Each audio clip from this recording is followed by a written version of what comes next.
ఈ బాధతో నేను ఎవరినడగనయ్యా, అన్నం లోకానికి అన్నం పెట్టే అన్నపూర్ణ భర్త ఎందుకు ఇలా బాధ పెడుతున్నావు, నా కడుపుకు అన్నం పెట్టవా అని రోజు ఓ శ్లోకం రాసేవారు. ఆయన రాసి అరుణాచలేశ్వరుడి దేవాలయం ముందు నించుని గట్టిగా శ్లోకం చెప్పేవారు. ఆ శ్లోకం ఎంత గొప్పగా ఉంటుందో వినడానికి తిరువన్నామలైలో ఉన్న సంస్కృత పండితులందరూ వచ్చి కూర్చుని వినేవారు. విని అబ్బాయి ఎలా చెప్తున్నాడు రా ఇలాంటి కవిత్వం అనేవారు. చిత్రం ఏమిటో తెలుసా అండి, ఎవ్వరూ ఈ పూట మా ఇంటికి భోజనానికి రమ్మని పిలిచేవారు కాదు, ఉత్తరీయాలు దులుపుకుని వెళ్ళిపోయేవారు. ఈశ్వరాజ్ఞ. వాళ్ళకి అటువంటి మనసు లేక కాదు, అలాంటి మనసు పుట్టకుండా చేశాడు శంకరుడు. అలా తప్పిస్తే తప్ప అటువంటి కవిత్వం రాదని హరస్తుతి అని పేరు పెట్టారు. ఆయన పెట్టి శరన్నవరాత్రులు అయ్యాక మొదలు పెట్టారు. కార్తీక మాసంలో కృత్తికా దీపోత్సవానికి ఒక వారం రోజుల ముందు దాన్ని ఆపారు. చిట్ట చివరి రోజున ఆయన అన్నారు, ఈశ్వర రేపటి రోజున ఇన్నాళ్లుగా నేను చెప్పిన కవిత్వపు ఆఖరి శ్లోకంతో నీకు చెప్తాను. అన్నం పుట్టిందా? పుట్టింది. పుట్టకపోతే నన్ను ఇలా ఉంచాలని నువ్వు అనుకుంటున్నానని కళ్ళంబట నీళ్లు వరదలై కారుతుండగా ఏడుస్తూ ఆ శ్లోకాలు చెప్పారు. అవి వినడానికి భగవాన్ రమణులు కూడా ఆ రోజు దేవాలయానికి వచ్చి కూర్చుని విన్నారు.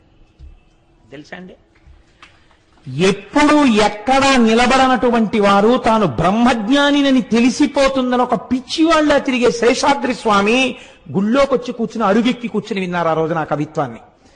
ఇటువంటి బ్రహ్మజ్ఞానులు శ్రోతలై ఉండగా కన్నులంబట నీరు కారిపోతూ ఆ హరవిలాసాన్ని ఆయన శ్లోకాలన్నింటినీ చెప్పారు. చెప్పి ఏడిస్తే ఆఖరి శ్లోకం అయిపోగానే ఊళ్ళో ఉన్న పెద్దలందరూ వచ్చి ఆయన కాళ్ళ మీద పడిపోయి మహానుభావ, మీరు మా ఊరు విడిచిపెట్టి వెళ్ళడానికి వీల్లేదు, మా ఊళ్ళో ఉన్న సంస్కృత పాఠశాలలో మీకు అధ్యాపక వృత్తిని ఇస్తున్నాం, మీరు హాయిగా ఇక్కడుండి గొప్ప జీతం ఇస్తాం, మీరు వంట చేసుకోకండి, మా ఇంటికి రండి అంటే మా ఇంటికి రండి అని వీళ్ళకి పిలిచి భోజనాలు పెట్టేవారు.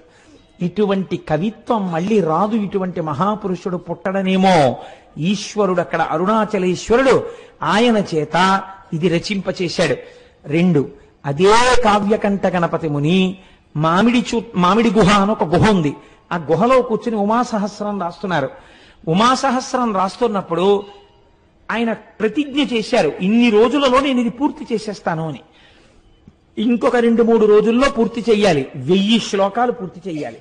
ఈలోగా వేలు మీద గోరు చుట్టు పుట్టింది. ఎంత బాధ, ఎంత నిప్పు అంటే పెన్ను కూడా ఇలా పట్టుకోలేని స్థితి వచ్చింది.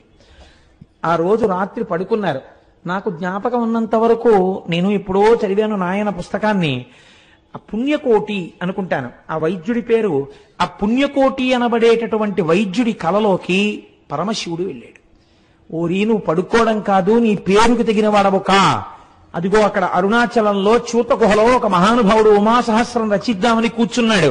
వేలు మీద గోరు చుట్టు పుట్టింది, శస్త్రచికిత్స చేసి ఆయనకి స్వస్థత కలిగించని చెప్పాడు. వెతుక్కుంటూ డాక్టర్ గారు ఆపరేషన్ ఎక్విప్మెంట్ అంతా పట్టుకుని కొండెక్కాడు.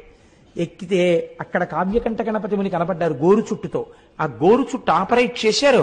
ఇవాళ రాత్రి 12 గంటలకి పూర్తవ్వాలి ఉమాసహస్రం. రాత్రి 9 ఎంతో అయింది. భగవాన్ రమణులు వచ్చి గుహలో ఒక అరుగు మీద పడుకున్నారు. మొదలు పెడితే కవనం వెళ్ళిందండి ఆయనకి 1000 శ్లోకాల ఉమాసహస్రం. ఖచ్చితంగా 12 గంటలు అవడానికి కొద్ది నిమిషాల ముందు ఉమాసహస్రం పూర్తయిపోయింది. ఆశువుగా పూర్తయిపోయిన తర్వాత రమణ మహర్షి లేచారు. లేచి రాసుకున్నావా చెప్పిందంతా అన్నారు. ఆయనే అరుణాచలేశ్వరుడై ఈయన చేత పలికించారు. మీరే పలికించారని గణపతి ముని నిర్ధారించారు. అటువంటి అద్భుతమైన సంఘటనలకు ఆలవాలము అరుణాచలము. మనం ఇవాళ చదువుకుంటున్నటువంటి వాటిల్లో చాలా భాగాలు అరుణాచలేశ్వరుడు, అపీత కుచాంబ వాళ్ళిద్దరి అనుగ్రహంగా వెలిగించబడ్డవే. ఆ సుబ్రహ్మణ్యేశ్వర స్వామి వారి యొక్క అనుగ్రహంగా వెలిగించబడ్డవే. ఇక్కడే ఒక చిత్రమైనటువంటి విషయాన్ని మీకు విజ్ఞాపన చేస్తాను నేను. వల్లాల గోపురము అని చెప్పి ఒక పెద్ద గోపురం, ఆ లోపలికి వెడుతున్నప్పుడు తూర్పు గోపురాన్ని దాటి వెడుతున్నప్పుడే ఈ కిలి గోపురం అందులోనే ఉంది అని ఈ చిలుక. ఆ రాజు ఈ వల్లాల రాజు గారికి మల్లమాదేవి, సల్లమాదేవి అని 2 భార్యలు. వీళ్ళ పేర్లు మారే. కొన్ని పుస్తకాల్లో ఈవిడ పేరుని ఇంకొక పేర్లు కూడా వాడారు. కానీ పేరుతో నిమిత్తం ఏముంది, మనకి కావలసినది విషయము యథార్థమైనది కావాలి. ఎక్కడ చెప్పిన వృత్తాంతం మాత్రం ఇదే చెప్పారు. ఈయనకి బిడ్డలు లేరు. బిడ్డలు కావాలని పరితపిస్తున్నాడు. అరుణాచలేశ్వరుణ్ణి సేవిస్తున్నాడు. అరుణాచలాన్ని తిరువణ్ణామలైని రాజధానిగా చేసుకుని పరిపాలన చేస్తున్నాడు. అటువంటి సమయంలో ఒక రోజు కైలాసం నుంచి పరమశివుడు తన ప్రమదగణాలన్నింటితో కలిసి వచ్చాడు. అందరూ జంగమ వేషాలు వేసుకున్నారు. జంగమలందరూ తిరువణ్ణామలైలో ఉన్నటువంటి కళావంతుల ప్రతి స్త్రీ ఇంటికి వెళ్ళిపోయారు. పరమశివుడుగా ఉన్న జంగమ వెళ్ళడానికి ఒక్క కళావంతుల ఇల్లు, ఒక్క నృత్య కళాకారుని ఉన్న ఇల్లు లేకుండా చేశాడు. రాజు దగ్గరికి వస్తే రాజు జంగమదేవరిని చూసి సంతోషపడిపోయి కాళ్ళ మీద పడ్డాడు. మహానుభావా, నీకేం కావాలన్నాడు. నాకొక్క కళావంతుల స్త్రీ కావాలి, నృత్యం చెయ్యాలన్నాడు. రాజు వెళ్ళి వెతికి తెమ్మన్నాడు. ఎవ్వరూ లేరు. ప్రమదగణాలు ఆ జంగమదేవర్ల వేషంలో అప్పటికే ప్రతి ఇల్లు చేరిపోయారు. అయ్య బాబోయ్, వచ్చినవాడు జంగమదేవర శివస్వరూపుడు, నా మాట ఎలా నిలబడుతుందని బెంగెట్టుకున్నాడు. ఆయన రెండవ భార్య సల్లమాదేవి అంది, మీరు బెంగ పెట్టుకోకండి, మీ మాట నిజం చేస్తాను, నేనే వెళ్ళి ఆ జంగమ ముందు నాట్యం చేస్తానంది. రాజు వెళ్ళమన్నాడు. జంగమ నిద్రపోతున్నాడు. ఈవిడ వెళ్ళేటప్పటికి ఆవిడ, నేను నీ దగ్గర నాట్యం చెయ్యడానికి వచ్చాను అని తాకి లేపింది. ఇలా ముట్టుకోగానే ఒక పసిపిల్లవాడై ఆ తల్పం మీద ఏడ్చాడు శంకరుడు. ఆ పిల్లవాణ్ణి చేతులతో పట్టుకుని, మనకి బిడ్డలు లేనటువంటి బాధని ఈశ్వరుడు తీర్చాడు మహారాజా, ఈ పిల్లవాణ్ణి స్వీకరించండి అని చేతిలో పెట్టింది. చేతిలో ఆ పిల్లవాణ్ణి ఇలా పట్టుకుంది. ఇలా పట్టుకునేటప్పటికి ఆ పిల్లవాడు అంతర్ధానం అయిపోయాడు. అంతర్ధానమై శంకరుడిగా ప్రత్యక్షమై, నాకు నా శరీరము పడిపోయిన తరువాత తదనంతరము కర్మ చెయ్యడానికి కొడుకు లేడని బెంగ పెట్టుకుని నన్ను ఉపాసన చేశావు కనుక నీకు ప్రతి సంవత్సరం నీ శరీరము పడిపోయిన తరువాత నీకు తద్దినాన్ని నేనే పెడతాను అని ప్రతిజ్ఞ చేశాడు. మీకు చిత్రం ఏమిటో తెలుసా అండి? మాఘమాసంలోనే ఆయన తిథి వస్తుంది, వల్లాలరాజు గారి తిథి. వచ్చిన రోజు తెల్లవారుజామునే గుడి తలుపులు తెరిచి అర్చకులు వెళ్లి చెప్తారు, ఇవాళ మీ తండ్రి గారైనటువంటి వల్లాలరాజు గారు శరీరాన్ని విడిచిపెట్టినటువంటి తిథి. ఆయన కుమారుడవైన అరుణాచలేశ్వర, నీవివాళ తద్దినం పెట్టాలి అని చెప్తారు. చెప్పి స్వామివారు అమ్మవారు పల్లకి ఎక్కి తద్దినం పెట్టడం కోసమని పల్లికొండ పట్టు అనబడేటటువంటి ఆయన శరీరం అంత్యేష్టి జరిగినటువంటి ప్రదేశానికి పల్లకి వెడుతుంది. వెళ్లి పీటల మీద అరుణాచలేశ్వరుడు అపీత కుచాంబ కూర్చుని తద్దిన కార్యాన్నంతటినీ వీళ్లే పెడతారు. వీళ్లే పెట్టి స్నానం చేసి మళ్లీ గుళ్ళోకి ప్రవేశించొచ్చి కూర్చుంటాడు. ఇప్పటికిట 600 సంవత్సరాలైందిట. 600 సంవత్సరాలుగా వల్లాల మహారాజు గారికి తద్దినం అరుణాచలేశ్వరుడే పెడుతున్నాడు. ఎంతటి కారుణ్యమూర్తో చూడండి. ఎక్కడైనా విన్నామా మనం ఇటువంటి సంఘటన? ఇది అరుణాచలం అంటే. అరుణాచలం వెళ్ళి అడగని వాడిది పాపం తప్ప, అరుణాచలం వెళ్ళినటువంటి వాడికి, అరుణాచలం వెళ్ళి ప్రార్థించిన వాడికి సాధారణంగా కోరిక తీరకపోవడం అన్నది ఉండదు. అంత పరమపావనమైనటువంటి క్షేత్రము ఆ క్షేత్రము, అరుణాచల క్షేత్రము. ఇక్కడే కార్తీక పూర్ణమి నాడు, మహాశివరాత్రి నాడు శివలింగము వెలిసిన ప్రాంతం అదే. ఇక్కడండి చాలా మంది సిద్ధ పురుషులు ఈ కొండల్లో తపస్సు చేస్తూ ఉంటారు. వాళ్ళు ఒక్కొక్కసారి రాత్రి వేళ కొండ దిగుతారు అన్నారు. నేను లోపల అనుకున్నాను, నిజంగా అలా సిద్ధ పురుషులు వస్తుంటారా అనుకున్నాను. ఒక ఆయన అప్పుడే అంత డొంకల్లోంచి వస్తున్నారు.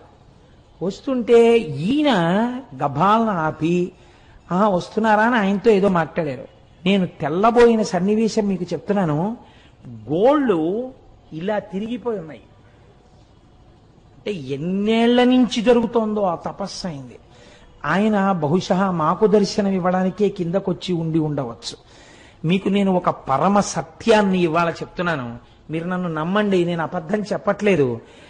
ఆయన నన్ను అడిగారు, పక్కకి తీసుకెళ్లి గిరి ప్రదక్షిణం చేస్తుంటే మీకు రమణులు అంటే ఎందుకు ఇంత ఇష్టం అని అడిగారు. అడిగితే ఏదో పుస్తకాల్లో చదువుకున్న 4 మాటలు తప్ప నాకేం తెలుసు కనుక, ఆ రమణులు అంతటి వారండి, రమణులు ఇంతటి వారండి, నేను చదువుకున్నవేవో చెప్పా. ఆయన అన్నారు, మీరు చెప్పినట్టు రమణుడు గొప్పవాడు కాడు. రమణుడు దొంగ, రమణుడు స్వార్థపరుడు. లేకపోతే రమణుడి కోసం కొన్ని వేల మంది వచ్చారు అరుణాచలం. ఎవరికిచ్చాడు మోక్షం? వాళ్ళ అమ్మగారికి ఇచ్చాడు. వాళ్ళ అమ్మగారికి మోక్షం ఇవ్వడం గొప్ప, స్వార్థం కాదా అంటే నేనన్నాను, లేదండి ఆయనతో పాటే ఉన్న ఇంకొక ఆయనకు కూడా ఇవ్వబోయారు, ఆయన జీవుడేమో జారిపోయాడు, ఇవ్వలేకపోయారు అన్నాను. అంటే ఆయన అన్నారు, అది కాదు, రమణులు వాళ్ళ తల్లి గారికి మోక్షం ఇవ్వడాన్ని మీరు సమర్థించడానికి మీకేమన్నా ఆధారం ఉందా అన్నారు నా దగ్గర. ఏమిట్రా ఇంత భక్తితో మనం వస్తే ఈయన ఇంత గడ్డు ప్రశ్న వేశాడు, ఈ కోణంలో నేను అసలు ఎప్పుడూ ఆలోచన చేయలేదు, ఏంటి ఇలా అడిగారు చిత్రంగాను అని నేను చాలా ప్రయత్నం చేద్దాం అనుకున్నాను, కానీ నాకే నచ్చలేదు ఎలా సమర్థించాలో. అలా కాసేపు నడిచాం, ఒక 10 నిమిషాలు మౌనంగా. ఆయన అన్నారు, చూశారా మీకు దొరకలేదు కారణం, అమ్మకి ఎందుకు మోక్షం ఇచ్చారో మీకు తెలియలేదే అన్నారు. అంటే ఏవో మీరు చెప్తున్న కోణంలో మాత్రం నాకు తగిన సమాధానం దొరకట్లేదు అన్నాను. అంటూ నేను అన్నాను అలా ఆయనతో వెడుతూ, ఒకానొకప్పుడు 1950లో ఆయన శరీరం విడిచిపెట్టక ముందు ఇలా తిరుగుతున్నప్పుడు ఆయనతో పాటు వెళ్ళిన వాళ్ళు ధన్యులు, వాళ్ళు ఎంత గొప్పగా ఆయనతో పాటు కలిసి వెళ్ళుంటారో, ఆయన కొండ దిగుతున్నప్పుడు చూస్తూ ఉండుంటారో అన్నాను. అలా మీకు చూడాలనుందా అన్నారు ఆయన. ఇది రెండో ప్రశ్న. అంటే నాకు ఈ ప్రశ్నకి కించిత్ కోపం వచ్చింది. నేను అన్నాను, అలా చూడాలంటే జరుగుతుందా అండి, ఇప్పుడు కనపడతారా రమణులు, ఆ ప్రశ్న ఏమిటి అన్నాను. ఆయన నవ్వారు. అంతే, మా మధ్య అంతే సంభాషణ జరిగింది. మేము వెళ్ళిపోయి మర్నాడు నేను వచ్చేస్తున్నాను రమణాశ్రమం నుంచి, బయలుదేరిపోతున్నాను, చెన్నై వెళ్ళిపోవాలి, బస్సులు ఎక్కే హడావిడిలో ఉన్నాం. ఆయన మళ్ళీ ఠంగులు కనపడ్డారు. కనపడి ఓ చేతి సంచి ఒకటి ఇస్తూ ఉంటారు రమణాశ్రమంలో పుస్తకాలు కొనుక్కున్నప్పుడు. ఆయన ప్రత్యేకం ఓ పుస్తకం ఒక క్యాసెట్ తెచ్చి, ఇవి నేను మీకు బహూకరిస్తున్నాను కోటేశ్వరారు అని ఇచ్చారు. ఎంత ప్రేమమూర్తో. నేను ఆ తర్వాత వారిని చూడలేదు, రమణాశ్రమానికి వెళ్ళిన ఆయన పేరు అవి ఇచ్చారు కూడా, కానీ మాకు కనపడలేదు. ఆ తర్వాత ఇన్ని మార్లు వెళ్ళాను, నాకు వారు కనపడలేదు. నేను ఇంటికి వచ్చి యథాలాపంగా పెట్లోంచి పుస్తకాలన్నీ కొనుక్కున్నవి తీసి అక్కడ పెట్టేసి వెళ్ళిపోబోతూ ఇలా గాలికి ఎగురుతూ ఉంటే ఒక పేజీ, ఆ పేజీ మీద చెయ్యేసి ఇలా చూశాను, రమణులు తల్లికే మోక్షం ఎందుకు ఇయ్యవలెను అని ఉంది దాని మీద. నేను తెల్లబోయి ఇదే కదా మన నేను అడిగారు అని చెప్పి నేను అది చదివాను. చదివితే రమణుల యొక్క తల్లి వృద్ధాప్యంలో ఆవిడ యొక్క కుమార్తె, అమ్మా నాతో చెన్నై వచ్చేయమ్మా, వీడి దగ్గర ఉంటే ఏం చూస్తాడు, నువ్వు నాతో వచ్చేస్తే ఇంకెంతో కాలం ఉండవు కదా, జాగ్రత్తగా చూస్తావంటే అమ్మగారు అన్నారు, మీతో వస్తే ఏం చేస్తారు, ఓ పరుపు మీద పడుకోబెడతారు, జాగ్రత్తగా చూస్తారు. నా ప్రాణోత్క్రమణం అయితే ఏం చేస్తారు, కొన్ని కోట్ల జన్మల నుంచి ఏం చేశారో అదే చేస్తారు. మీరు నన్ను తీసుకెళ్లి దహిస్తారు. వీడి దగ్గర ఉంటే ఏమవుతుంది, పోయే ప్రాణం ఎలాగో పోతుంది. వీడు జనన మరణములకు అతీతుడు నా కొడుకు, వాడు జ్ఞాని. కాబట్టి వాడు నేను చచ్చిపోయిన తర్వాత నా శరీరాన్ని తన 2 చేతులతో పైకెత్తుతాడు. మీ దగ్గర ఉంటే వాడు ఎత్తాడు, వాడు రాడు తిరువన్నామలై వదిలి, వాడు పైకెత్తి వాడు కాల్చడు. ఈ శరీరాన్ని పట్టుకెళ్ళి పక్షులు తింటాయని రక్కసి ముళ్ళని ఇంతంతుంటాయి అరుణాచలం కొండ మీద, రక్కసి ముళ్ళ పొదలలోకి విసిరేస్తాడు. వాడి చేతులతో పట్టి పైకెత్తాడు కాబట్టి నాకు మళ్ళీ ఇంకొకసారి పడిపోవలసిన అవసరం లేని స్థితిని కలుగుతుంది, కాబట్టి వీడి దగ్గర పోతానన్నారు. ఈ మాట తల్లి అన్నందుకు కొన్ని కోట్ల జన్మలు అనుభవించవలసిన పాపపుణ్యములను ఆఖరి రోజున తీసేసి మోక్షం ఇచ్చేశారు. ఇందుకు ఇచ్చారు మోక్షం తప్ప స్వార్థంతో ఇయ్యలేదు అని రాసుంది. అమ్మ బాబోయ్, ఆనాడు అడిగిన ప్రశ్నకి ఆయన ఇచ్చిన పుస్తకంలో ఎగిరిన పేజీలో జవాబుంది అని నేను తెల్లబోయాను. నిజంగా క్యాసెట్ పెట్టాను. ఆ క్యాసెట్ ఏమిటో తెలుసా అండి, రమణులు కొండ మించి దిగుతున్నట్టు, ఎక్కడో ఒక అరుగు మీద కూర్చుంటున్నట్టు, అందరితో మాట్లాడుతున్నట్టు, బాగా వృద్ధులైపోయిన తర్వాత ఇలా చేతులు వేసి వెడుతున్నట్టు, ఆఖరణ వారి శరీరం విడిచిపెట్టేసినప్పుడు అందరూ ఒక్కసారి లేచి నిలబడినట్టు ఉన్న క్యాసెట్. చిత్రం ఏంటంటే, నా స్నేహితుడు ఒకడు ఉన్నాడు, అతను ఎప్పుడు పెడతాడు అరుణాచలం, అతని దగ్గర కూడా లేని ఆ క్యాసెట్ ఆ రోజుల్లో నాకు ఎలా వచ్చిందో నాకే తెలియదు. నేను ఆ రోజుల్లో ఆ క్యాసెట్ ని, అది నా దగ్గర లేదు అని అతను నాకు చెప్తే నేను తెల్లబోయి, ఇది నాకు బహుశः భగవానులే అనుగ్రహించుంటారు, ఇది స్వార్థంతో నేను ఒక్కడినే అనుభవించకూడదని మా ఇంట్లో కలర్ టీవీ పెట్టి రమణుల జన్మదినోత్సవం నాడు ఎందరినో పిలిచి బ్యాచ్లుగా చూపిస్తే ఒక మహాతల్లి నాకు సలహా ఇచ్చారు, ఇలా మీ ఇంట్లో ఎన్ని బ్యాచ్లకి పెడతారండి, చిన్న అపార్ట్మెంట్ లో శివాలయానికి తీసుకొచ్చి క్యాసెట్ వేయండి అన్నారు. అంటే టీవీ అప్పట్లో ఇవే డివిడీ లేవు, విసిఆర్లే. విసిఆర్ పట్టుకుని వెళ్ళి వెంకటనగర్ శివాలయంలో ఆ క్యాసెట్ ని నేను ప్లే చేసి కొన్ని వందల మంది చూసి సంతోషించారు. బహుశా మీరు చూశారేమోనమ్మా. అన్ని అరుణాచల అనుబంధంలో రమణులే అనుగ్రహించారు కనుక ఆ అరుణాచలం అంత గొప్ప అరుణాచలం. కాబట్టి చూడండి, నేను మీకు ఎందుకు విజ్ఞాపన చేశాను అంటే ఆ కొండ సామాన్యమైన కొండ కాదు. శివుడు అక్కడ స్థూల రూపంలో ఉన్నాడు, కొండగా ఉన్నాడు. అరుణాచలేశ్వరుడి దేవాలయమునందు శివలింగముగా ఉన్నాడు. అదే అరుణాచలం కొండ మీద దక్షిణామూర్తిగా ఇప్పటికీ ఉన్నాడు అని అంటారు. ఎందుచేతనంటే రమణ మహర్షి యొక్క శిష్యులు కొంతమంది అరుణాచలం కొండ శిఖరాల మీద కూర్చుని ఉండగా వారికి పాదుకలతో నడిచి వెళ్ళిపోతున్నటువంటి చప్పుళ్ళు వినపడ్డాయి. నేను సరిగ్గా చెప్పి ఉంటే పేరు, నాకు ఆ పేర్లు సరిగ్గా జ్ఞాపకం ఉండవు. చాడ్విక్ అనుకుంటాను, రమణుల శిష్యుల్లో ఒక ఆవిడ. ఆ చాడ్విక్ అన్నావిడ ఒకసారి అరుణాచల శిఖరం మీద కూర్చుని ఒక ప్రదోష వేళలో ఆవిడేదో సంగీతంలో ఉండేటటువంటి రాగముల గురించి ఆలోచన చేస్తూ పాడుకుంటున్నారు. అపురూపమైనటువంటి రాగాలు కొన్ని ఆ అరుణాచలం కొండల్లోంచి వినపడ్డాయి. ప్రదోష వేళలో పరమశివుడు దక్షిణామూర్తిగా కూర్చుని ఉంటే ఇప్పటికీ అనేక మంది దేవకాంతల ఆయన ముందు నాట్యం చేస్తూ గంధర్వగానం చేస్తారని ఆవిడ దాన్ని రికార్డ్ చేశారు. రికార్డింగ్ అవుతుందేమో చూద్దామని రికార్డ్ చేసి రమణుల దగ్గరికి తీసుకొచ్చి ఆన్ చేస్తే ఆ సంగీతం రికార్డ్ అయి వినపడింది. అరుణాచలం అంత పరమపావనమైన క్షేత్రం. ఇప్పటికీ దక్షిణామూర్తిగా పరమశివుడు దాని యందు కూర్చుని ఉన్నాడు అని పెద్దలు విశ్వసిస్తారు. అటువంటి అరుణాచలంలో ఒక మహానుభావుడు కాళ్ళు ఉండేవి కావు ఆయనకి. ఆయన అరుణగిరికి ప్రదక్షిణం చేద్దామని కేవలం పిరుదుల మీద డేకుతూ వెడుతున్నాడు. వెడుతుంటే చచ్చు పడిపోయినటువంటి కాళ్ళు తిరిగి సత్తువని పొంది ఆయనకి కాళ్ళు వచ్చాయి. అరుణాచల ప్రదక్షిణం, అరుణగిరి ప్రదక్షిణం అంత గొప్పది. అలాగే ఒకానొకప్పుడు ఒక సంపన్నురాలు తిరువణ్ణామలై రైల్వే స్టేషన్లో దిగి ఒక పెళ్లికి వెళ్లడం కోసమని తిరువణ్ణామలై వచ్చి ఒక జక్కా మాట్లాడుకుని వెడుతుంటే ఆ జక్కా వాడు ఆ కొండలలోకి అరణ్యంలోకి తీసుకుపోతున్నాడు. ఆవిడ, ఇదేమిటి ఇలా తీసుకెడుతున్నావు అంటే, నోరు విప్పితే చంపేస్తానన్నాడు. భగవానుడు ఇక్కడే కొండ రూపంలో ఉన్నాడు, నన్ను రక్షిస్తాడని ఆవిడ జట్కాలో కూర్చుని అరుణాచల శివ, అరుణాచల శివ, అరుణాచల శివ అని 3 మాటలు అన్నారు. అనేసరికి పెద్ద పెద్ద టార్చ్ లైట్లు వేసుకుని ఒక పోలీస్ టీం ఒకటి అక్కడికి వచ్చింది. వచ్చి వెంటనే ఈ దొంగని పట్టుకుని దేహశుద్ధి చేసి ఆవిడ్ని కారు ఎక్కించుకుని పెళ్లి జరగవలసిన కళ్యాణ మంటపం దగ్గరికి తీసుకెళ్లి ఆవిడ్ని విడిచిపెట్టారు. ఆవిడ మహాసంపన్నురాలు, చదువుకున్నది. నన్ను ఇంత రక్షించారు కనుక మీ నెంబర్స్ ఇవ్వండి, మీ బ్యాడ్జ్ నెంబర్స్, రేపు మీ పోలీస్ స్టేషన్ లో నేను కొంత అమౌంట్ ఇచ్చి మీకు క్యాష్ అవార్డు ఇమ్మని వచ్చి నేను మీకు బహూకరిస్తానని చెప్పి ఆవిడ నెంబర్స్ తీసుకున్నారు. తీసుకున్న రాత్రి పెళ్లికి అటెండ్ అయి మర్నాడు తన బంధువులతో కలిసి పోలీస్ స్టేషన్కి వెళ్లి, నిన్న రాత్రి నన్ను కొంతమంది పోలీసులు రక్షించారు, వాళ్ళ నెంబర్లు ఇవి, వాళ్ళకి క్యాష్ అవార్డు ఇవ్వండి అని చెప్పి ఆవిడ ఇస్తే, తమిళనాడు పోలీసు సర్వీస్ లో ఈ నెంబర్లు ఉన్న పోలీసులు లేరమ్మా, ఈ నెంబర్లు లేవని చెప్పారు. పరమశివుడే ఆ రూపంతో వచ్చి ఆవిడ్ని రక్షించాడు ఆ రోజున. అలాగే ఎంతమందికో మహానుభావుడు ఒకానొక సమయంలో ఒక ఆంగ్లేయుడు, ఆయన బూటు లేకపోతే అడుగు తీసి అడుగు వెయ్యలేడు.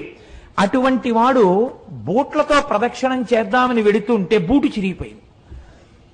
కటిక చీకటి, బూటు కుట్టేవాడు లేడు. కుట్టేవాడు లేక నేను ఎలా రక్షింపబడతానని భగవాన్ రమణులు చెప్తుంటారు. అరుణాచలేశ్వరుడే కాపాడుతుంటాడని అరుణాచల శివ, అరుణాచల శివ, అరుణాచల శివ అంటూ నించున్నారు. ఎక్కడి నుంచి వచ్చాడో అంతలో చెప్పులు కుట్టేవాడు వచ్చి, అయ్యా మీ బూటు కుట్టనా అండి అని కుట్టేసి ఆయన అలా ఉండిపోయాడు. అంతే, ఆ అరణ్యంలోంచి అరుణాచలంలోకి వెళ్ళిపోయాడు. ఆయన బూట్లు కుట్టి వెళ్ళాడు, ఆ బూట్లతో ఆయన గిరి ప్రదక్షిణం చేశాడు. ఇలా ఎంతమందో ఎన్ని రకాలుగానో ఆ అరుణాచల గిరి ప్రదక్షిణంలో అనుభూతులను పొందారు. నేనైతే మీకు ఒకటి మనవి చేస్తాను. ఇప్పటికీ అరుణాచలంలో మనకు ఒక ఆశ్చర్యమైన సంఘటన కనపడుతుంది. మీకు ఏ దేవాలయంలో ఎవ్వరూ కూడా 5 పైసలు ఇయ్యండి అని అడగారు. నాకు ఇప్పటికీ చాలా ఆశ్చర్యంగా ఉంటుంది. 150 మంది వెళ్ళామనుకోండి, సాధారణంగా వాళ్ళు ఏమనుకుంటారు, 150 మంది వచ్చారు మీ గోత్రనామాలు చెప్పండి అనాలి. వాళ్ళు అనరు. వాళ్ళు మీరు పళ్ళెల్లో ఏం వేస్తారని అడగరు. వాళ్ళందరికీ చేతిలో చిటికిడి చిటికిడి చిటికిడి చిటికిడి విభూతి పెట్టేస్తారు. నమస్కారం పెట్టుకుని వెళ్ళిపోతుంటే ఇదేంటి వీళ్ళు అసాధ్యం కూడా ఇంతమంది వచ్చారో రూపాయి లేదని వాళ్ళు అనరు. అర్ధరాత్రి 1 గంటకి 2 గంటలకి ఒకే ఒక విదేశీ వనిత వర్షం పడుతుంటే అరుణాచలానికి గిరి ప్రదక్షిణం చేస్తూ వెళ్ళిపోతూ ఉంటుంది. ఎవరండి? హిందూ మతస్థులు కారు, విదేశాల నుంచి వచ్చినటువంటి ఎందరో వనితలు, నిండు యవ్వనంలో ఉన్న వాళ్ళు వర్షధారలలో తడిసిపోయిన బట్టలతో ఒక్కరే గిరి ప్రదక్షిణం చేస్తుంటారు. వాళ్ళని చెనకిన వారు కానీ, వాళ్ళ వెనక పడ్డవారు కానీ, వాళ్ళతో పరిహాసమాడిన వాళ్ళు కానీ మీకు గిరి ప్రదక్షిణల్లో కనపడరు. నేను ఒకసారి చూసి తెల్లబోయాను. మీకు ఒక విచిత్రమైన విషయం చెప్పనండి. ఆ పిల్లవాడి తల్లిదండ్రులు కానీ వాళ్ళెవరూ నాకు ఇప్పుడు జ్ఞాపకంలో లేరు. నాకు ఒక 2 సంవత్సరాల క్రితం ఆ కుటుంబం వాళ్ళు నా దగ్గరికి తరచూ వస్తుండేవారు. నేను ఉపన్యాసాలు కాకినాడలో చెప్తుంటుంటే ఇంజనీరింగ్ చదువుకుంటున్న పిల్లవాడు, అతను అప్పుడు 2nd ఇయర్ చదువుతుండేవాడు. నేను తరచూ చంద్రశేఖర పరమాచార్య స్వామి వారి గురించి చెప్తుంటే అతను నా దగ్గరికి వచ్చి అడిగాడు, నేను మీ ఉపన్యాసాలు విని కించిత్ ప్రేరణ పొందానండి, నేను మీకు చంద్రశేఖర పరమాచార్య స్వామి వారిని గీసి ఇవ్వాలనుకుంటున్నాను, ఎటువంటి చంద్రశేఖరులు మీకు కావాలని అడిగాడు. నేను ఆ పిల్లవాడు అడిగినటువంటి ప్రశ్నా విధానానికి ఆశ్చర్యపోయాను.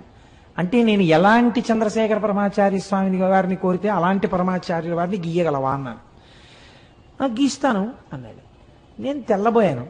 పరమాచార్యుల వారి ఆచమనం చేసే విధానం చాలా ఆశ్చర్యంగా ఉంటుంది. 2 మోకాళ్ళు ఇలా పెట్టి 2 మోచేతులు మోకాళ్ళ మధ్యలో పెట్టి కమండలం కింద పెట్టి ఆచమనం చేస్తారు. ఏది అలాంటి బొమ్మ గీయన్నాను. మీరు నమ్ముతారా? అతను ఒక వైట్ కార్డు బోర్డు మీద పెన్సిల్తో చక్ చక్ చక్ చక్ చక్ చక్ గీసాడు. అది గీసేసి నాకు బహూకరించాడు, పేరు రాసి. నేను తెల్లబోయి అది ఫోటో కట్టించుకుని ఇంట్లో పెట్టుకుంటే ఇప్పుడు సుబ్రహ్మణ్యోత్సవాలకి రాబోతున్నటువంటి స్వరూపానందేంద్ర సరస్వతి స్వామి వారు భిక్షకి మా ఇంటికి వచ్చారు. ఆయన వస్తూనే తిన్నగా ఫోటో దగ్గరికి వెళ్ళిది ఎక్కడిది నీకని అడిగారు. అడిగితే నాకు ఒక ఇంజనీరింగ్ స్టూడెంట్ గీశాడండి అన్నాను. నువ్వు ఏం అనుకోకపోతే ఇది నాకు ఇచ్చేయగలవా అని అడిగారు.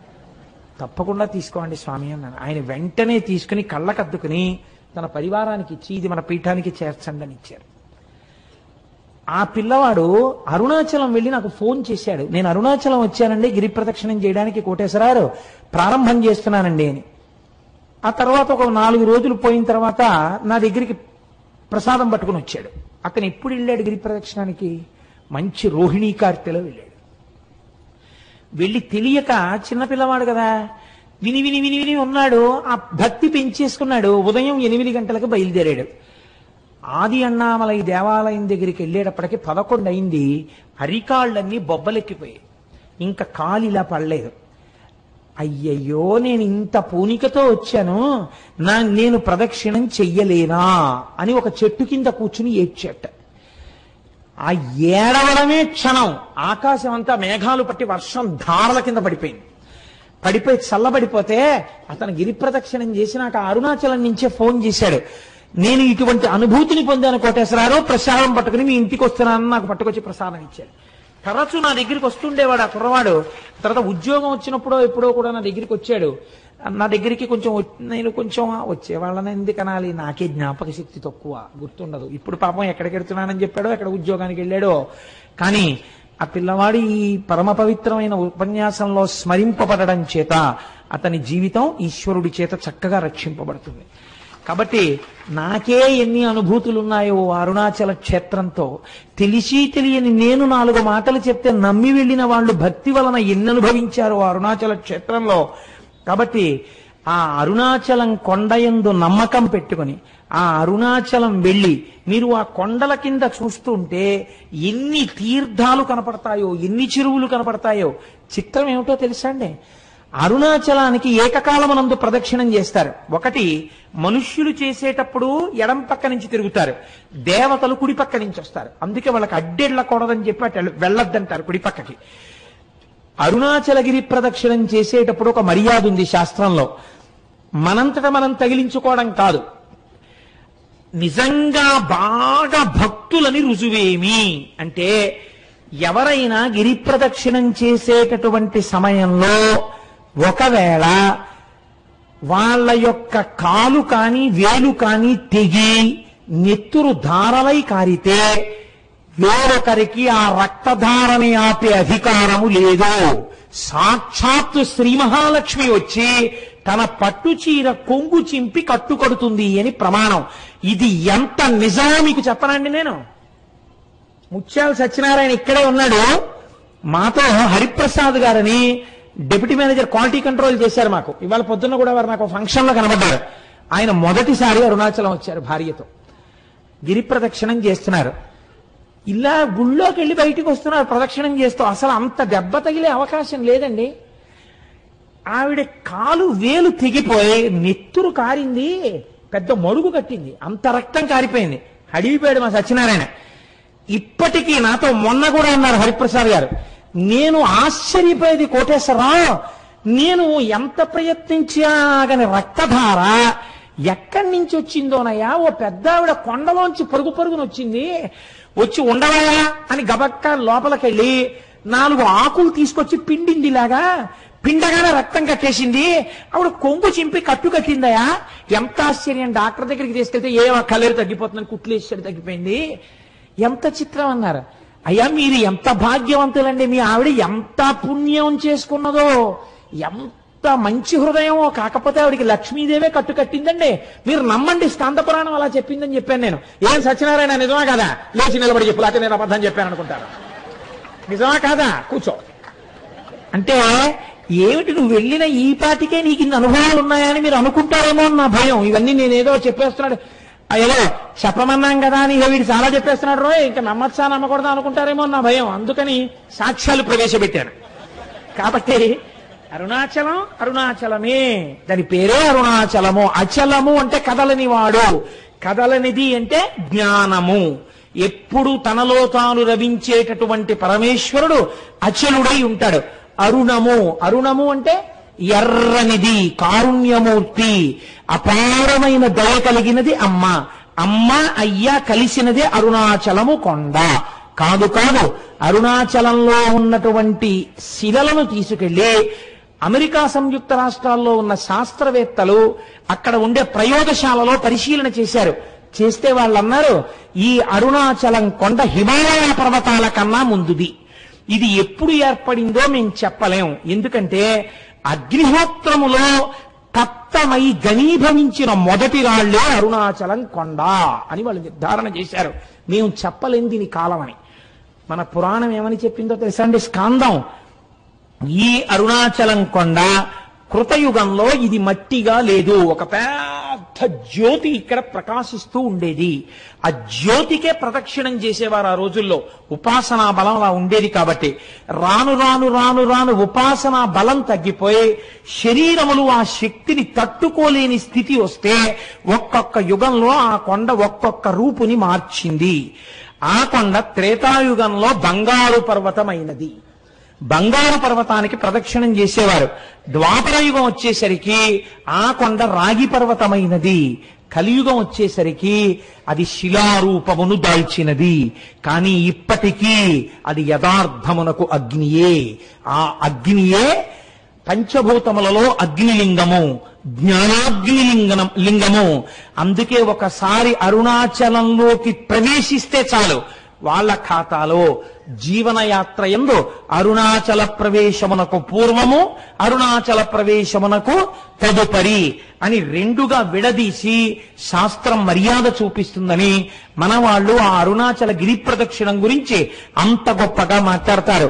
అటువంటి రమణాశ్రమానికి మీరు వెడితే నేనొక్క మాట చెప్పకపోతే నేను పొరపాటు చేసిన వాడిని అవుతాను. ఇవాల్టి రోజున మన మత వైభవం ఏమిటో మనకి తెలియదు, మన సనాతన ధర్మము యొక్క గొప్పతనం ఏమిటో మనకి తెలియదు. మన సనాతన ధర్మము గురించి మనం వెలితి మాటలు మాట్లాడతాం, ఏకి మాటలు మాట్లాడతాం. మీరు ఇవాళ రమణాశ్రమానికి వెళ్ళి చూడండి, శేషాద్రి స్వామి కాటేజెస్ దగ్గరికి వెళ్ళి చూడండి.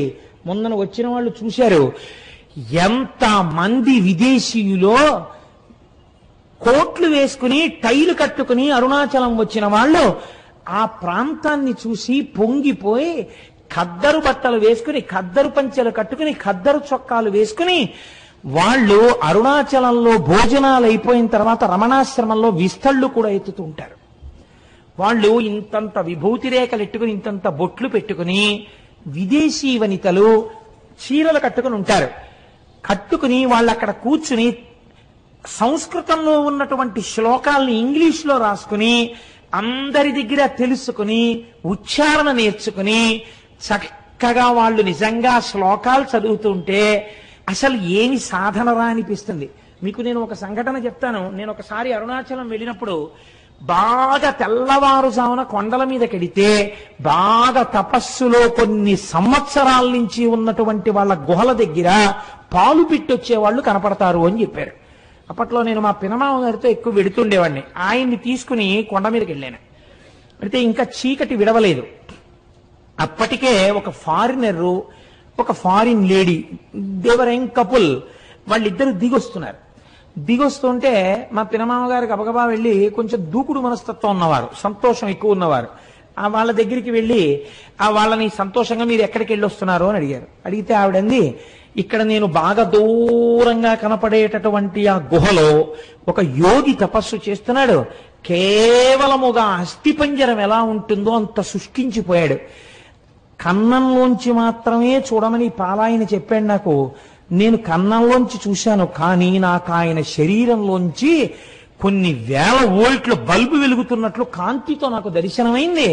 ఇతను అక్కడ పాల కుండ ఒకటి పెట్టి వస్తుంటాడు ఒక పిడతతోటి. మరునాడు వెళ్ళేటప్పటికి తాగి ఖాళీ పిడత ఉంటుంది, తాగకపోతే ఇంకొక పాల పిడత పెట్టొచ్చేస్తుంటాడు. అటువంటి తపశ్శక్తితో ఉన్న మహాపురుషుణ్ణి చూశాను అంది ఆవిడ. అంటే మా పినమామ గారు ఆవిడికి వెరీ గ్లాడ్ మా దేశం వచ్చి మీరు ఇటువంటి చూశారు అని ఇలా షేక్ హ్యాండ్ ఇచ్చారు. అంటే ఆవిడ షేక్ హ్యాండ్ ఇవ్వకుండా ఇలా నమస్కారం చేసింది. You are really great that you have born in a country like India. You are saying that you are staying in Kakinada. By undertaking one night's journey, you are capable of coming to Tiruvannamalai and see such holy men. But we are cursed. We are staying in a remote place like America, where we cannot see such holy men. I prostrate before you. I don't want to shake my hand with you. You people belonging to Sanatana Dharma, you people belonging to Hindu religion are really great by virtue of your birth itself. We prostrate before you. అన్న దంపతులు ఇద్దరు సాష్టాంగ నమస్కారం చేశారు. కేవలం సనాతన ధర్మంలో మనం పుట్టినందుకు, పుట్టకపోయామని ఏడ్చి వాళ్ళు సాష్టాంగ నమస్కారం చేశారు. ఇటువంటి అమృత భాండం, ఇటువంటి ఐశ్వర్యవంతమైన ఇంట పుట్టి అడుక్కు తిన్నవాడు ఎంతటి అయోగ్యుడో, ఇటువంటి సనాతన ధర్మంలో పుట్టి దీని మీద విలితి ప్రసంగాలు చేసేవాళ్ళు అంతటి అవివేకులు. అంతటి గొప్ప అరుణాచలం. ఒక్కసారి ఆ నామాన్ని స్మరిస్తే చాలు, ఒకసారి గిరి ప్రదక్షిణం చేస్తే చాలు, ఒక్కసారి ఆ రమణుల ఆశ్రమంలోకి వెడితే చాలు, అరుణాచలేశ్వర దర్శనం చేస్తే చాలు. నిజానికి ఈ అరుణాచలం గురించి నాకు ఒక 10 రోజులు ప్రసంగం చెయ్యాలనుంది. కానీ శివమహాపురాణం టాపిక్ అయినప్పుడు అంతా నేను వెళ్ళకూడదని ఇవాళ త్రయోదశి తిథి నాడి ప్రదోష వేళ అరుణాచలం గురించి మాట్లాడాలి అని ఇవాళ అరుణాచలం గురించి మాట్లాడాను. రేపటి రోజున భగవాన్ రమణుల గురించి మాట్లాడతాను. ఇవాళ మనం ఇంత చక్కటి విషయాన్ని విని ఉన్నాం కాబట్టి మన అందరికీ ఆ ఈశ్వరానుగ్రహము కలుగుట కొరకై నేనంటాను, మీరనండి. ఒక్క 3 మార్లు ఆ నామం చెప్పి మనం బయలుదేరదాం. అరుణాచల శివ, అరుణాచల శివ, అరుణాచల శివ, అరుణ శివ.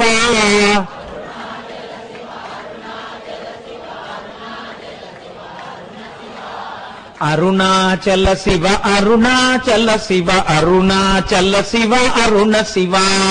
అరుణాచల శివ, అరుణాచల శివ, అరుణాచల శివ, అరుణ శివ.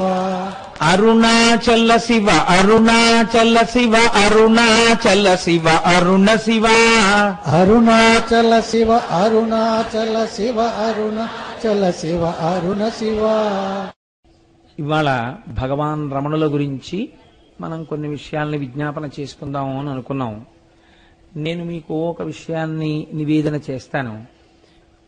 రమణుల గురించి వినేటప్పుడు కేవలం దాన్ని ఒక కథాంశంగా వినేటటువంటి ప్రయత్నాన్ని చెయ్యకండి. మహాపురుషుల యొక్క జీవితాలు చదువుతున్నప్పుడు, మహాపురుషుల యొక్క జీవితాలకి సంబంధించినటువంటి ఘట్టములను వినేటప్పుడు మీరు ఒక కొత్త కోణంలో దాన్ని వినవలసి ఉంటుంది. రమణులు మహాజ్ఞాని. మీరు వారి గురించి ఇప్పుడు నేను చెప్తుండగా వారి జీవితం గురించి విందురు గాని. రమణుల జీవితంలా కోట్ల కోట్ల మంది జీవితాల్లో ఒక్కరి జీవితం కూడా ఉండదు. ఆయనకి 17వ ఏట ఎటువంటి భావన కలిగిందో అటువంటి భావనతో వారి శరీరమును విడిచిపెట్టేంత వరకు ఉన్నారు. ఒక జ్ఞాని గురించి విని మీరు పరవశం పొందాలి. జ్ఞాని చేసినటువంటి బోధని మీరు పట్టించుకోవాలి తప్ప రమణ మహర్షి గురించి మీరు విని రమణ మహర్షి గురించి చదువుకుని మీరు రమణ మహర్షిలా ఉందామని అనుకుంటే బాగా జ్ఞాపకం పెట్టుకోండి, జీవితం పాడైపోతుంది. అలా చేయరాదు. నేను ఎందుకు ఈ మాట ముందు చెప్తున్నానంటే చాలా మంది జీవితాలు ఇలాగే అయోమయం చేసుకుంటారు. మహాపురుషులను మీరు అనుకరించరాదు. మీరు మహాపురుషులు అయిపోయిన తర్వాత మీ నడువుడి ఒకలా ఉంటుంది, మీ ప్రయత్నం అక్కర్లేదు. మీ అంతటా మీరు మహాపురుషులు అయ్యేంత వరకు మీరు మహాపురుషులను అనుకరించరాదు. 2, అజ్ఞానులను కూడా అనుకరించరాదు. ఈ 2 ఎప్పుడూ జీవితంలో బాగా జ్ఞాపకం పెట్టుకోండి. మహాపురుషుడి యొక్క జీవితాన్ని ఎందుకు మీరు చదవాలి అంటే అది చదవడం చేత ఈశ్వరుడి యొక్క అనుగ్రహం కలుగుతుంది. ఒక జ్ఞాని యొక్క జీవితంలో ఉండే అవస్థలను భగవంతుడు చెప్పినటువంటి భగవద్గీతాది విషయములు ఎలా సమన్వయం జరుగుతాయో, ఎంత ఆశ్చర్యకరమైనటువంటి రీతిలో ఆ జీవితాలు ఉంటాయో అర్థం చేసుకోవడం కోసం మాత్రమే మీరు దాన్ని సమన్వయం చెయ్యాలి తప్ప రమణుల గురించి ఇవాళ విని రేపు మనం కూడా రమణుల్లా అయిపోదాము అనేటటువంటి ప్రయత్నాన్ని ఏ ఒక్క విషయమునందు చేయరాదు. అలా చేస్తే నేను మళ్ళీ హెచ్చరిక చేస్తున్నాను, జీవితాలు అయోమయావస్థకి గురి అవుతాయి. అటువంటి పని ఎప్పుడూ చేయరాదు. మరి దేన్ని స్వీకరించవలే అంటే కేవలముగా వారి ఉపదేశాన్ని మీరు స్వీకరించాలి. ఆ జీవితములో ప్రతిపాదింపబడినటువంటి సత్యాన్ని మీరు స్వీకరించాలి. వారి జీవితంలో ఆ దశలను గమనిస్తున్నప్పుడు ఒక జ్ఞాని ఎంత గొప్పగా ఉంటాడు అన్నదాన్ని మీరు గమనించాలి తప్ప మీరు ఇమిటేట్ చేసే ప్రయత్నం చేశారనుకోండి చాలా లేనిపోని ఇబ్బందులు వస్తాయి. అది మాత్రం బాగా దృష్టిలో పెట్టుకోండి. ఎందుకంటే నేను ఈ మాట ఇంత బాగా నొక్కి చెప్పవలసిన అవసరం ఎందుకు ఏర్పడుతోందంటే సమాజంలో ఒక అయోమయ అవస్థ నెలకొని ఉంది. ఇప్పుడు గభాలన ఎవరో పెద్దల గురించి చదవడం, ఎక్స్టెంపోర్ అంటారు చూసారా ఇంగ్లీష్లో, చాలా ఆవేశపూరితంగా మనం కూడా అలా ఉండవచ్చు అనేటటువంటి ఒక నిర్ణయానికి వచ్చేయడం కొంచెం ఎక్కువగా కనపడుతుంది. ఆ పోకడ అలా ఉండకూడదు. మీరు దేన్నైనా అధ్యయనం చేసినప్పుడు, దేన్నైనా విన్నప్పుడు మీరు చాలా ప్రశాంత చిత్తులై ఇందులో మనం స్వీకరించవలసిన అంశమేమి అన్నది మీరు స్థాయిని బట్టి మీరు నిర్ణయించుకోవాలి. అంతేకాని మీ స్థాయిని మీరు గుర్తిరగకుండా ఉపాసకుడు లేనిపోని పరుగులు పెట్టరాదు. అలా పరుగులు పెడితే ఏమవుతుందంటే ఇబ్బందులు వస్తాయి. కాబట్టి మీరు దాన్ని బాగా దృష్టిలో పెట్టుకుని ఈ విషయాన్ని వినండి. 2, నేను ఒక్క విషయం చెప్తే మీకు బాగా అర్థం చేసుకుంటారు. నేను మీకు ఈ ప్రవచనాలు చేస్తున్నాను. నేను ఇన్ని ప్రవచనాలు చేస్తుండగా ఒకవేళ నా కూతురికి జ్వరం వచ్చిందనుకోండి, జ్వరం వచ్చి అది ఇంట్లో 100 జ్వరం 101 డిగ్రీలు జ్వరం వచ్చి పడుకుందనుకోండి, నేను ఇవాళ ఉపన్యాసం చెప్పడానికి ఎంత సంతోషంతో వచ్చానో నా కూతురు 101 డిగ్రీల జ్వరంతో పడుకుని ఉండగా నేను ఏమీ పట్టించుకోకుండా ఇది కేవలముగా పిల్లకి వస్తే వస్తుంది జ్వరం, దీని గురించి బాధ ఏమిటి అని నడిచి వచ్చేయవచ్చా? గృహస్థాశ్రమంలో అలా కుదరదు. నువ్వు గృహస్థుగా ఉన్నంత కాలం నువ్వు వారి గురించి పట్టించుకోవలసిన బాధ్యత కూడా నీకుంది. నీ బాధ్యతని నువ్వు నిర్వర్తిస్తూ తామరాకు మీద నీటి బుట్టులా ఉండాలి. అంతేకాని గృహస్థు వేరొక ఆశ్రమంలో ఉన్న వాళ్ళని మీరు అనుకరించరాదు. మీరు ఏ ఆశ్రమంలో ఉన్నారో ఆ ఆశ్రమానికి తగినట్టు మాత్రమే మీ జీవితం ఉండాలి. గృహస్థులా బతకాలి, బ్రహ్మచారి బ్రహ్మచారిలా బతకాలి. ఎవరి ఆశ్రమమో వారిదే. ఆ ఆశ్రమ నియమం తప్పి గృహస్థు బ్రహ్మచారిలా బతికినా, బ్రహ్మచారి గృహస్థులా బతికినా, లేదా బ్రహ్మచారి గృహస్థు కలిసి వేరొక ఆశ్రమంలా బతికినా అది చాలా అసహ్యకరంగా ఉంటుంది. అలా ఎప్పుడూ చేయరాదు. ఏ ఆశ్రమంలో ఉండవలసిన వాళ్ళు ఆ ఆశ్రమంలో ఉన్నట్టే కనపడాలి. లేనిపోని వైరాగ్య ప్రకటనలు, లేనిపోనటువంటివి తెచ్చి ఒంటి మీద వేసుకుని ప్రవర్తిస్తే అది మీ ఉపాసన యొక్క లూజ్ అంటారు చూసారా, లూజ్ ఇన్ ది సెన్స్ వేలాడుతున్నటువంటి స్థితిని చూపిస్తుంది కానీ పరిపక్వతను సూచించదు. అది ఎప్పుడు జ్ఞాపకంలో పెట్టుకుని ఉపాసనని సిద్ధింప చేసుకోవాలి. ఒక జ్ఞాని ఎలా ఉంటాడో తెలుసా అండి? మీరు ఒక చెరుకు కర్రని తీసుకొచ్చి ఒక చివరి భాగాన్ని పంటి కింద పెట్టి నవిలేరనుకోండి, అది తీయగా ఉంటుంది. మీరు ఒక మరలోకి పెట్టి చెరుకు కర్రని నలిపేశారనుకోండి, అది తీయగా ఉంటుంది. మీరు ఒక కత్తి తీసుకొచ్చి చెరుకు కర్రని నరికేశారనుకోండి, నరికేసి దానికి అంటుకున్న తడిని ఇలా ముట్టుకుని నాలుక మీద రాసుకున్నారనుకోండి, తీయగా ఉంటుంది. చెరుకు కర్రని మీరు ఏం చెయ్యండి, తీయగానే ఉంటుంది. చెరుకు కర్రని మీరు ఏం చేసినా చెరుకు చేదుగా మారదు. అంటే అసలు దేని చేత మానము అవమానము అన్న ఈ రెండు స్థితులు అసలు ఉంటాయనేటటువంటి ఎరుక దాటిపోతారు వాళ్ళు. ఆ ఎరుక దాటిపోయిన స్థితి వేరు. అది తనంత తానుగా జ్ఞానం కలగాలి. అలా కలిగి నడయాడినటువంటి వారు మహాపురుషులు తప్ప మనం అలా చెరుకు కర్ర నేను అయిపోయాను అన్న భావనతో నిలబడ్డాం అనుకోండి, చాలా అసహ్యంగా ఉంటుంది. అలా నిలబడకూడదు కదా. ఇప్పుడు మీరు ఈ నేపథ్యంలో భగవాన్ రమణుల గురించి వినండి. ఎంత అద్భుతమైన జీవితమో, ఎటువంటి మహాజ్ఞానో మీరు అర్థం చేసుకుని వారికి నమస్కరించి మనం ఎప్పుడు ఏం కోరాలంటే, వారు ఏది అనుభవించి ఏది బోధ చేశారో ఈశ్వర మీ అనుగ్రహము చేత మాకు కూడా అటువంటి జ్ఞానము స్థిరపడుగాక అని మీరు ప్రార్థన చేయవలసి ఉంటుంది. ఇప్పుడు మీరు రమణుల యొక్క జీవితాన్ని ప్రస్తావన చేస్తాను. సావధాన చిత్తులై అవధరించండి. చిదంబరం క్షేత్రం మీకందరికీ తెలుసున్నటువంటి క్షేత్రం. అక్కడ స్వామి ఆకాశరూపుడై ఉన్నాడు. నిన్న ప్రస్తావన చేశాను. చిదంబరంలో కదలిక లేకుండా ఉండిపోయేటటువంటి తత్వమున్నటువంటి పరమేశ్వరుడు నటరాజమూర్తిగా వెలిసినాడు. అది ఆర్ధా నక్షత్రంలో వెలిశాడు. నటరాజ తత్వము చాలా చిత్రంగా ఉంటుంది. మీరు చూడండి, నటరాజు ఒక చేతిలో ఢమరుకని పట్టుకుంటాడు. ఆ ఢమరుకని కదిపితే దాంట్లోంచి శబ్దం వస్తుంది. అది సృష్టికి ప్రతీక. నవ్వుతూ ఉంటుంది ముఖం, అది స్థితికి ప్రతీక. ఒక చేతిలో అగ్నిహోత్రం ఉంటుంది, అది లయకి ప్రతీక. ఒక పాదం ఈ మాయా అనబడేటటువంటి రాక్షసుణ్ణి తొక్కి పెట్టి ఉంటుంది. ఒక పాదం ఇలా పైకి లేచి ఉంటుంది. అంటే బ్రహ్మమును పొందడానికి ప్రయత్నించు అని చెప్తుంటుంది. సృష్టికర్త, స్థితికర్త, ప్రళయకర్త మూడు తానై మీరు పొందవలసినటువంటి బ్రహ్మమును సూచించేటటువంటి స్థితిని చెప్తారు. కాబట్టి నటరాజమూర్తి పరబ్రహ్మమై ఉన్నారు. అమ్మాయి పొగ చాలా ఎక్కువగా ఉంది, ఇది చాలా అభ్యంతరకరం, నాకు చాలా ఇబ్బందికరంగా ఉంటుంది. ఇంత పొగ ఎందుచేత వస్తుంది అది దయచేసి చెప్పండి. నాకు గొంతు చోకప్ అయిపోతుంది, నేను మాట్లాడలేనంత పొగ వస్తే నాకు అదొక పెద్ద ఇబ్బంది. అది ఎందుచేత వస్తుందో, చాలా పొగ వచ్చేస్తోంది, గొంతు చోకప్ అయిపోతుంది ఫాస్ట్గా నాకు.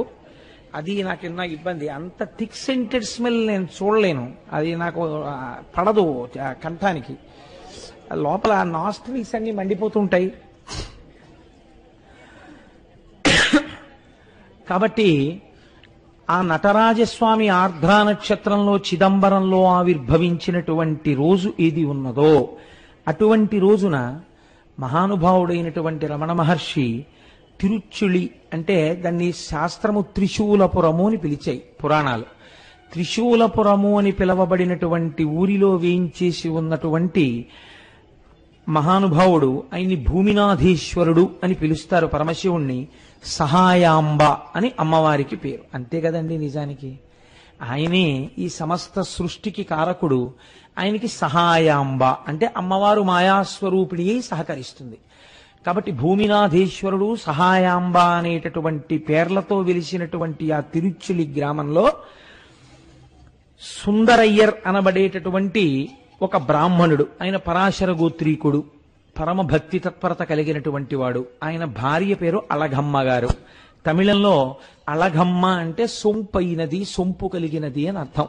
సొంపు అంటే అందమునకు మారు పేరు. ఆవిడ చాలా సొంపుగా ఉన్నారండి అంటే చాలా అందంగా ఉన్నారండి అని అర్థం. సుందరము అన్న మాట కూడా అందమనే పేరు.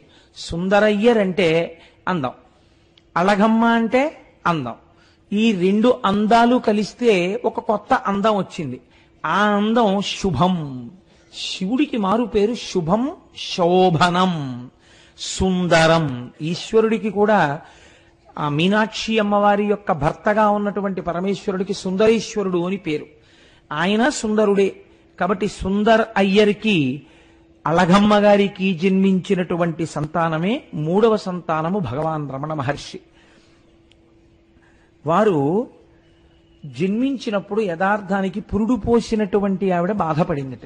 ఎందుకు బాధపడింది అంటే, ఆడపిల్ల పుడుతుందనుకున్నాను, వరసైనటువంటి వాడొకడు మేనబావ అయ్యేవాడు ఉన్నాడు, ఆడపిల్ల పుట్టలేదు, మగపిల్లాడు పుట్టాడు. మొట్టమొదట పుట్టినటువంటి ఆడపిల్లేమో శరీరాన్ని వదిలిపెట్టేసింది, ఆడపిల్ల కాలేదే అని బాధపడిందిట. ఆవిడికి కళ్ళు లేవు, అంధురాలు ఆవిడ. పురిట్లో సాయం చేశారు బంధువు. ఆ పక్కన పురుడు పోస్తున్నటువంటి పూటకోళ్ళ, ఆ పురుడు పోసేటటువంటి మంత్రసాని అందిట. పుట్టిన పిల్లాడు ఎంత అందంగా ఉన్నాడో తెలుసా? బంగారు రంగులో మిరిసిపోతున్నాడు. నొక్కుల జుత్తు, పట్టు కూర్పులా ఎంత జుత్తుందో తెలుసా?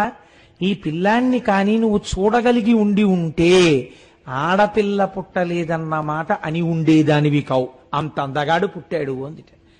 ఆవిడ ఆ వృద్ధురాలు, సరే అంత అందగాడు పుట్టాడు, మగ పిల్లవాడు పుట్టాడు అని ఆ సమయంలో సంతోషించింది.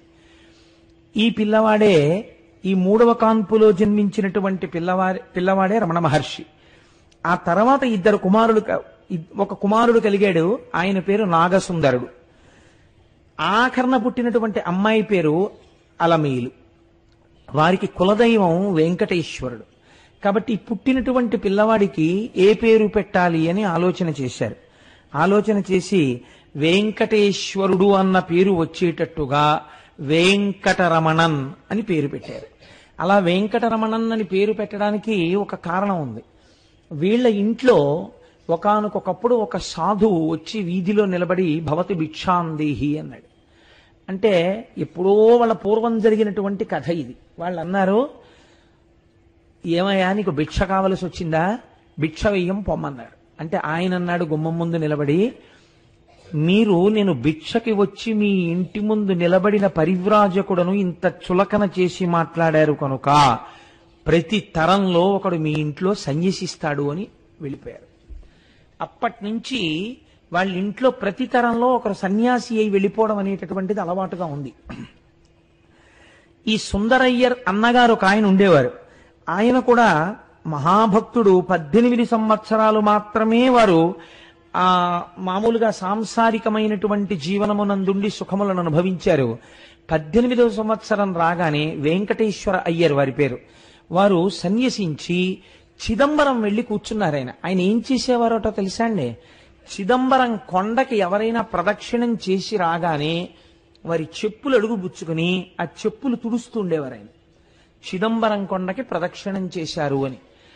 రమణ మహర్షి యొక్క తండ్రి గారైన సుందరేశ్వర అయ్యర్ తన అన్నగారు జ్ఞాపకానికి వచ్చి ఆయన పేరు కూడా కలుపుకున్నట్టుంటుంది అని చెప్పి వెంకటరమణన్ అనబడేటటువంటి పేరు రమణ మహర్షికి ఉంచారు. వారు భవిష్యత్తులో వారే భగవాన్ శ్రీ రమణ మహర్షి అని పిలువబడ్డారు. ఈయన చిన్నతనంలో ఏకసంతాగ్రాహి. ఈ పిల్లవాడు కొంచెం పెరిగి పెద్దవాడు అవుతున్నాడు. 8వ ఏట ఉపనయనం చేశారు తండ్రి గారు. ఇంగ్లీష్ చదువు నేర్పించాలనేటటువంటి ఉద్దేశ్యంతో తమ్ముడు ఉన్నాడు సుందరేశ్వర అయ్యర్ గారికి. ఆయన పేరు సుబ్బ అయ్యర్ అంటారు. ఆ సుబ్బ అయ్యర్ అనబడేటటువంటి ఆయన దిండిగల్లో ఉద్యోగం చేస్తున్నారు. అక్కడ ఇంగ్లీష్ మీడియం స్కూల్స్ ఉన్నాయి. అందుకని రమణ మహర్షిని, నాకంటే అలవాటు మీద రమణ మహర్షి వస్తుంది, అప్పటికి రమణ మహర్షి అన్న పేరు లేదు, వెంకటరమణన్ గారిని, వెంకటరమణన్ని ఆయన యొక్క అన్నగారైనటువంటి నాగస్వామిని ఇద్దరినీ కూడా ఆ దిండిగల్ పంపించారు. పంపిస్తే అక్కడ ఇంగ్లీష్ మీడియం స్కూల్స్ లో చదువుకునేవారు. చిన్నతనంలో ఈ వెంకటరమణన్ చాలా ఆశ్చర్యకరమైనటువంటి జీవితం. ఎందుచేత అంటే ఈయన ఎటువంటి నిద్రపోయేవారంటేట, అసలు ఆ నిద్రపోతుంటే గుద్దేసినా సరే ఆయనకి తెలిసేది కాదు. చిత్రం ఏమిటంటే ఒకసారి వాళ్ళ ఇంట్లో సుబ్బయ్యర్ గారింట్లో కొడుకు పుట్టినరోజు అవుతోంది. చీకటి పడిపోయింది, 7 అలా అయింది టైము. ఒక్కసారి మేము గుళ్ళోకి వెళ్ళి నమస్కారం చేసుకొస్తాం, నువ్వు చదువుకుంటున్నావు కదా చదువుకుంటుండు అని చెప్పి అన్నం పెట్టేసి వాళ్ళ పిన్నమ్మ గారు బాబాయ్ గారు వెంకటరమణన్ యొక్క అన్నగారైనటువంటి నాగస్వామి ఇతర కుటుంబ సభ్యులందరూ పక్కనున్న దేవాలయంలోకి వెళ్లారు మధురలో. ఈయన్ని ఆ దిండిగల్లో దీపం తగ్గించుకుని పడుకోమన్నారు. నువ్వు చదువుకుంటుండు అన్నారు. ఈయన చదువుకుని కొంతసేపు అయిపోయిన తర్వాత నిద్ర వస్తోందని చెప్పి దీపం తగ్గించి నిద్రపోయారు. వాళ్ళు దేవాలయంలో దర్శనం చేసుకుని తిరిగి వచ్చారు. తలుపులు కొట్టారు, పెద్ద పెద్ద చప్పుళ్ళు చేశారు, అందరూ కలిసి అరిచారు, కేకలేశారు. ఊరంతా పోగొడిపోయింది. ఈయన మాత్రం నిద్ర లేవలేదు. ఇప్పుడు లోపలున్న పిల్లవాడికి ఏదో ప్రమాదం జరిగి ఉంటుంది అని ఆలోచించి ఈ అన్నగారైనటువంటి నాగస్వామి గోడ దూకి లోపలికి వెళ్ళాడు. గోడ దూకి లోపలికి వెళ్ళి తలుపులు తాళం తీశారు. బయట నుంచి తాళం తీసేటటువంటి స్థితిలో ఉన్న తాళం కప్పది. అదృష్టవశాత్తు ఊళ్ళో ఉన్న ఎవరి తాళం చెవో సరిపోయింది. తాళం తీసి అందరూ లోపలికి వెళ్ళారు. చిత్రం ఏమిటంటే నిద్రపోతున్న వెంకటరమణన్ని ఇంతమంది కలిసి గుద్దేశారు, ఇంతమంది కలిసి పొడిచారు, మీదెక్కి తొక్కారు. ఆయన లేవలేదు. ఆయన తర్వాత ఎప్పుడో లేచారు. లేచి ఏమిటి మీరు ఇంతమంది ఉన్నారు ఇంట్లో అని అడిగారు. అడిగితే ఇంతమంది ఉండడం ఏమిట్రా ప్రారంధం, ఇదేం నిద్ర రా, అసలు ఇంత ముద్దు నిద్ర ఏమిట్రా నీకని అడిగారు. ఆయన చిన్నతనంలో ఆటలాడుకునేటటువంటి రోజుల్లో మంచి క్రీడా ప్రావీణ్యం ఉన్నవారు. అందరూ ఆయన చేతిలో ఓడిపోయేవారట. ఈ ఓడిపోయిన వారు ఆయన మీద కక్ష ఎలా తీర్చుకోవాలి అని ఆయన నిద్రపోతున్నప్పుడు లేపి 2 భుజాల కింద చేతులేసి నడిపించి తీసుకుపోయేవారు. తీసుకుపోయి ఆ వైఘా నది ఒడ్డున పడుకోబెట్టి కావలసినంత కుమ్మేసేవారు ఆయన నిద్రలో. ఎందుకంటే ఆయన లేచి ఉంటే కొట్టడం కష్టం. అందుకని నిద్రపోతున్నప్పుడు ఆయన్ని కుమ్మేసి వెళ్ళిపోయేవారు. ఆయన హాయిగా అలాగే పడుకుని లేచి వచ్చేసేవారు. అసలు అది చాలా అసాధారణమైనటువంటి నిద్ర. అటువంటి నిద్ర అలవాటు కలిగినటువంటి వ్యక్తి వెంకటరమణన్. ఈయన అప్పుడప్పుడు తర్వాత బాబాయ్ గారికి మధుర వెళ్ళినప్పుడు, మధుర ట్రాన్స్ఫర్ అయింది, ఆ మధురలో చదువుకుంటుండేవారు. చదువుకునే రోజుల్లో ఈయన అప్పుడప్పుడు మాత్రమే వెళ్ళారు మీనాక్షి అమ్మవారి దేవాలయానికి. వెళ్ళేదో దర్శనం చేసుకుని వచ్చేస్తుండేవారు.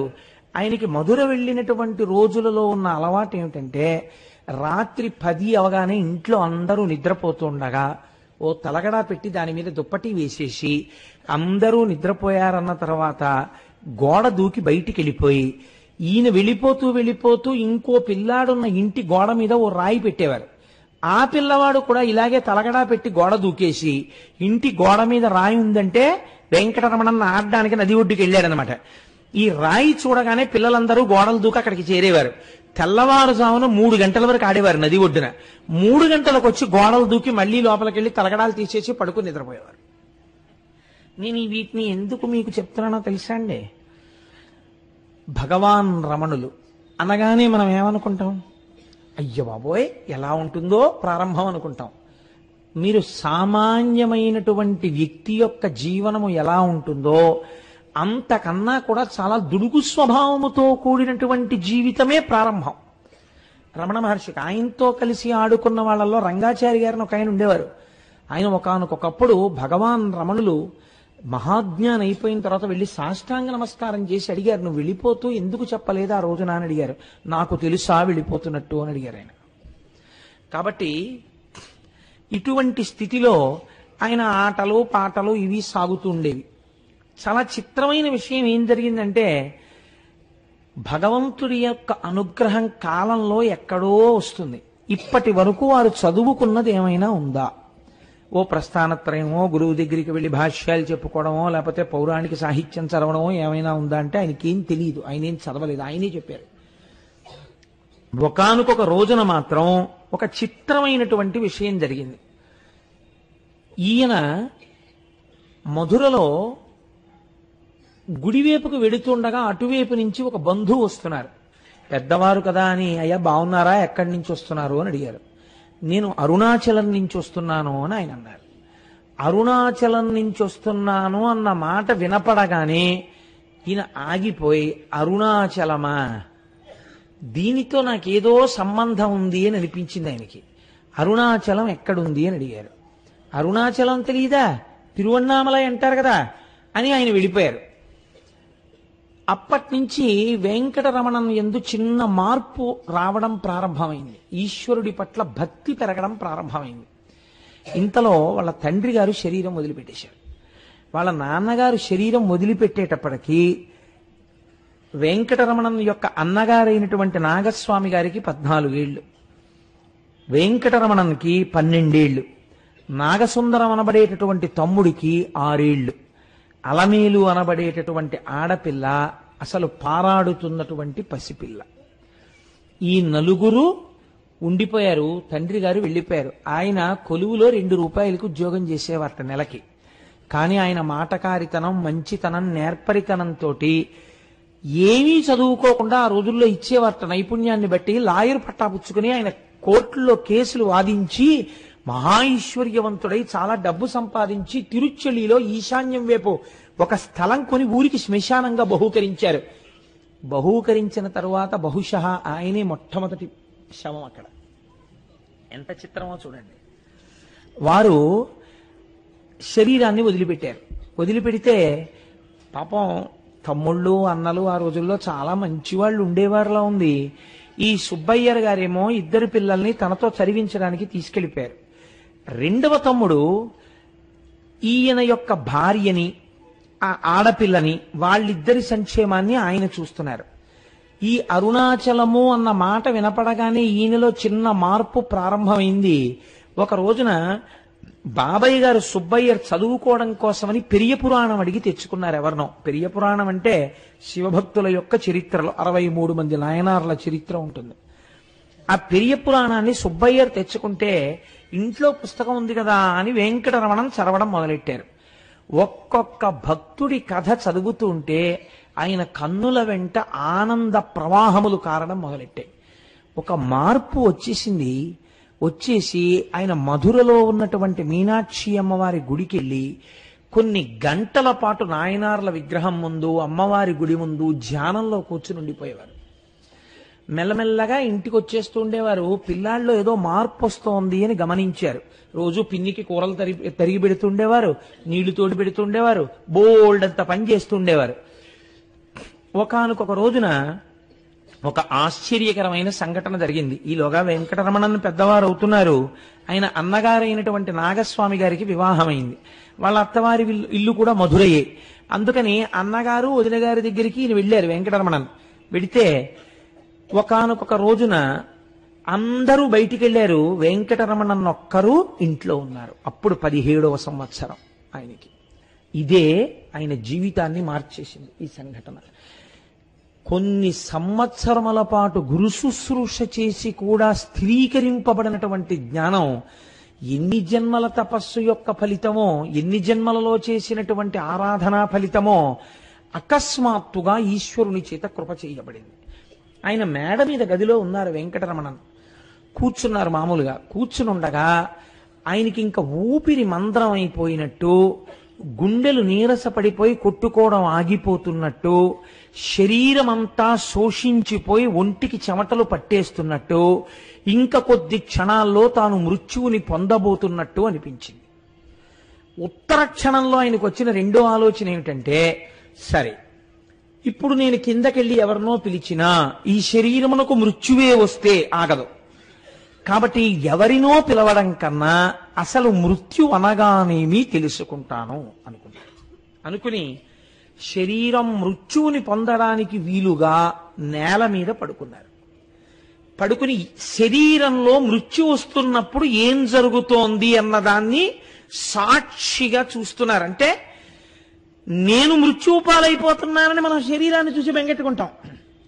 ఆయన మృత్యువు పాలవుతున్నటువంటి శరీరాన్ని నేను అన్న అహంస్ఫురణతో సాక్షిగా చూడడం మొదలెట్టారు.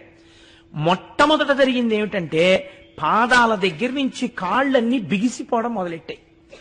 బిగిసిపోయి పెదవులు బాగా ఇలా నొక్కుకుపోయి, కన్నులు అలా మూతలు పడిపోయి, శ్వాస ఆగిపోయి, ఒళ్ళంతా బిగదీసుకుంటున్నట్టుగా అయిపోయి, శరీరం అంతా పనిచేయడం మానేసి ఒక కొయ్యి అయిపోయి పడిపోయింది. నేను మిమ్మల్ని చూస్తున్నట్టు, మీరు నన్ను చూస్తున్నట్టు, మృత్యువుని చూస్తాననుకున్నటువంటి రమణ మహర్షికి సాక్షిగా తానుండగా పడిపోయినటువంటి శరీరాన్ని వారు దర్శనం చేశారు.